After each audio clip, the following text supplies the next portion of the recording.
suis Thibaut, je suis tabacologue, je suis psychologue.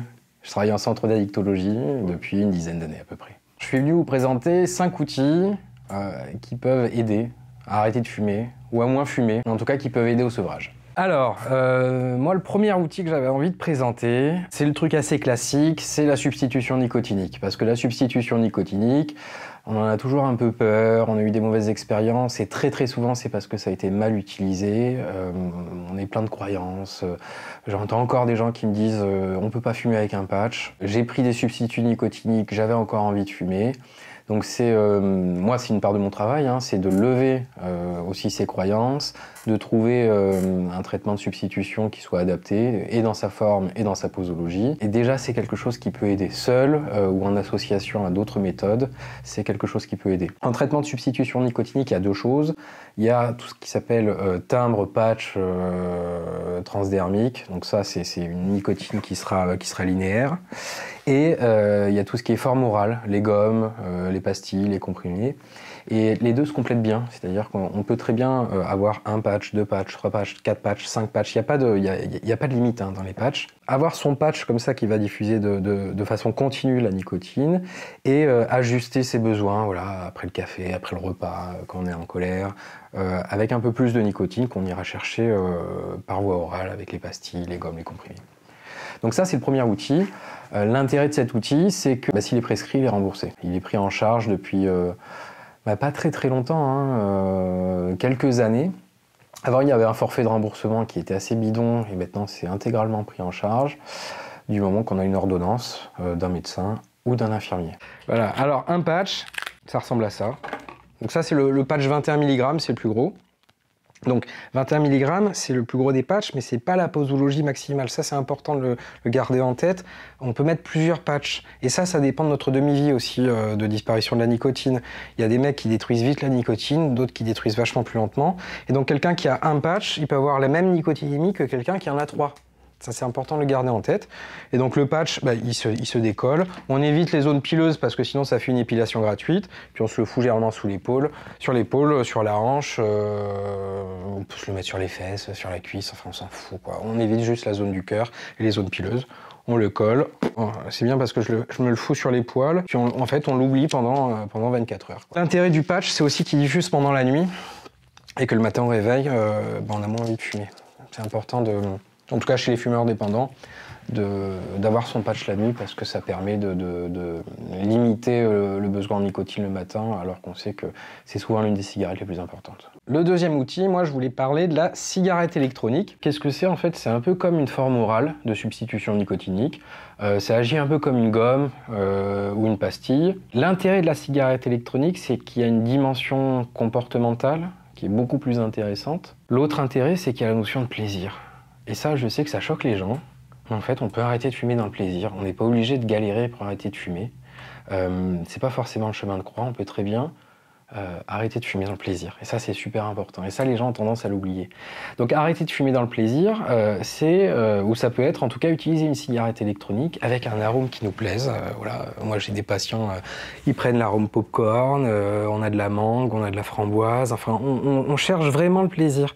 On cherche vraiment le plaisir et la cigarette électronique, on va l'amorcer, on considérera qu'elle est bien amorcée, qu'une fois que le patient nous dit en fait je kiffe ça quoi, j'ai plus de plaisir à utiliser la cigarette électronique qu'à fumer. Une fois qu'on nous dit ça, c'est bon, le gars il arrête de fumer. Donc cigarette électronique, il y a plein de modèles différents. Je vais pas faire la pub pour tous les modèles, mais ce qu'il faut se dire, c'est que ça sert à rien d'avoir une machine de guerre, une locomotive, en termes pareil, de cinétique. Une cigarette électronique avec une résistance qui fera 1 ohm, c'est suffisant pour délivrer suffisamment de nicotine. Après, c'est une question de titration. Bon, petite parenthèse, mais sur des petites cigarettes électroniques comme ça, on peut aussi utiliser du CBD. Et ça peut être intéressant pour des fumeurs de joints qui veulent arrêter le tabac, mais qui veulent continuer pour tout ou partie le cannabis. Une petite cigarette électronique comme ça permet aussi d'utiliser le CBD. Troisième outil, cet outil, il n'est pas matériel. Le troisième outil, alors il s'inspire plus de la TCC, de la thérapie cognitivo-comportementale. Ce troisième outil, c'est le contrôle du stimulus. Qu'est-ce que c'est le contrôle du stimulus? Quand vous avez envie d'arrêter de fumer, il y a des choses qui déclenchent les envies de fumer. Alors, il y a des trucs classiques, hein, le café, la fin de repas. Et puis, il y a des trucs qu'on s'est construits dans notre propre histoire. Hein. Le coup de fil de belle-maman, ça peut être une émotion, ça peut être des pensées. Voilà. Il y a ce qu'on appelle des stimuli internes ou externes qui déclenchent l'envie de fumer, qui sont des associations apprises, c'est pas inné dans le tabac, mais qu'on a construit, parce que finalement le comportement tabagique, on l'a répété 5, 10, 15, 20 fois par jour pendant des années, donc c'est des liens qui sont très forts. Quand se présente un stimulus, ça déclenche l'envie de fumer, et puis on y répond par le tabagisme, parce que ça soulage l'envie, donc c'est soulageant. Le contrôle du stimulus, qu'est-ce que c'est? C'est que quand on veut arrêter de fumer, en tout cas au début, c'est se dire, je vais peut-être éviter tout ce qui me donne envie de fumer. Si j'ai vachement l'habitude de mon café le matin avec ma clope, c'est peut-être se dire, soit j'évite le café, soit je le substitue. Je sais pas, par du thé, par un verre de lait, voilà. Si j'ai l'habitude de fumer ma cigarette dans la cuisine le matin au petit-déj, peut-être que mon petit-déj, je vais le prendre ailleurs. Le contrôle du stimulus, c'est voilà, d'apporter une réponse différente face au stimulus, ou d'éviter carrément ce qui nous donne envie de fumer. Donc ça, c'est pas mal au départ, mais c'est pas tenable dans la durée, parce que le but dans l'arrêt du tabac, c'est pas juste l'arrêt du tabac, c'est de ne plus avoir envie de fumer. Et donc pour ça, il y a un quatrième outil qui s'appelle l'exposition. L'exposition, c'est un peu le principe de base en thérapie comportementale. C'est ce qu'on utilise dans plein de pathologies, alors notamment les phobies. Je pense la meilleure façon de traiter les phobies, la phobie sociale, on va l'utiliser dans l'anxiété, on va l'utiliser dans le stress post-traumatique, enfin on utilise beaucoup l'exposition. Qu'est-ce que c'est l'exposition? Bon, on a cette théorie qui dit qu'un stimulus, il déclenche un comportement. Voilà, par association. Ce comportement, il va être renforcé par les conséquences. Le but, c'est de s'exposer à ce stimulus sans produire le comportement, donc sans être renforcé par les conséquences. C'est un peu barbare, hein, mais en gros, un comportement, s'il n'est pas renforcé, il va s'éteindre naturellement.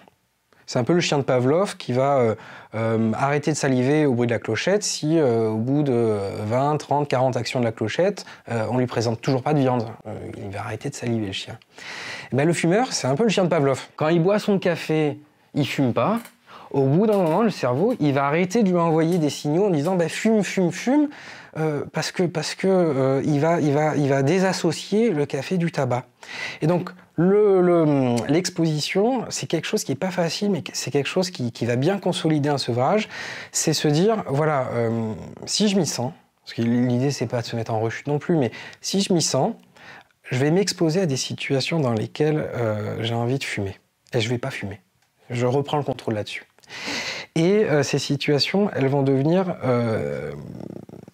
de plus en plus faciles à gérer, en fait.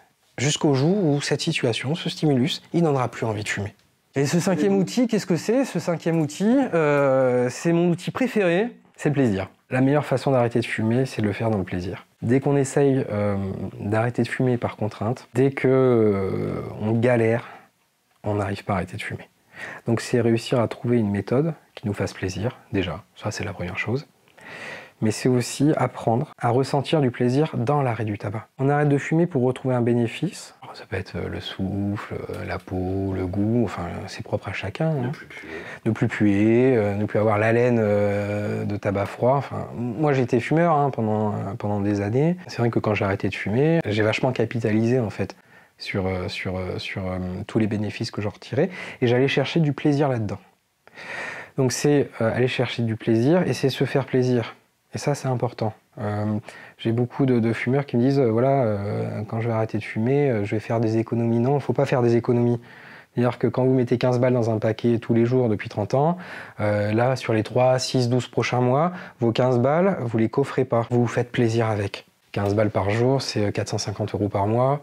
Vous faites plaisir avec. Vous faites plaisir à vos proches, vous achetez la paire de tennis que vous voulez vous acheter, vous allez vous faire un McDo, un cinéma, j'en sais rien, mais chaque jour des petits plaisirs, chaque semaine des petits plaisirs, chaque mois des petits plaisirs. Vous pouvez toujours mettre un peu de côté pour un joli voyage, et c'est se dire à chaque fois que je me fais plaisir, là, je le fais parce que j'ai arrêté de fumer. Et ça, c'est concret. Donc ça, c'est des bases en fait de renforcement, hein. C'est punition, récompense. C'est récompenser un comportement. Là, le comportement, c'est le fait de ne pas fumer. Il ne faut pas hésiter à le renforcer.